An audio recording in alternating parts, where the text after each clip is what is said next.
Hey everyone, this is Tim from Your Six Studios. Today in this video, I'm going to show you how to mute or unmute your microphone on your PlayStation 5 controller.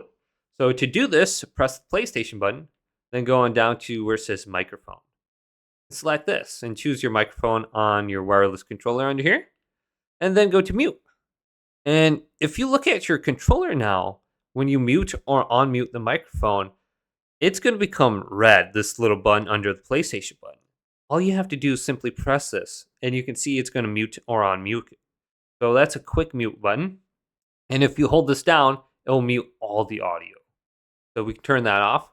Now, if you automatically want your microphone to be muted when you log in, so people in the game chat aren't hearing you, go to settings, scroll on down to sound.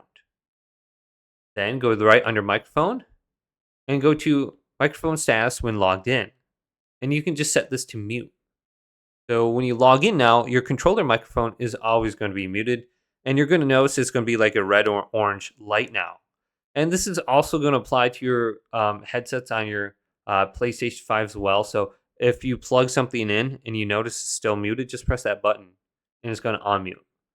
So hopefully this quick little video did indeed help you out. If it did, leave it a big thumbs up and subscribe to my channel down below for more tech out videos coming up next on Your Six Studios.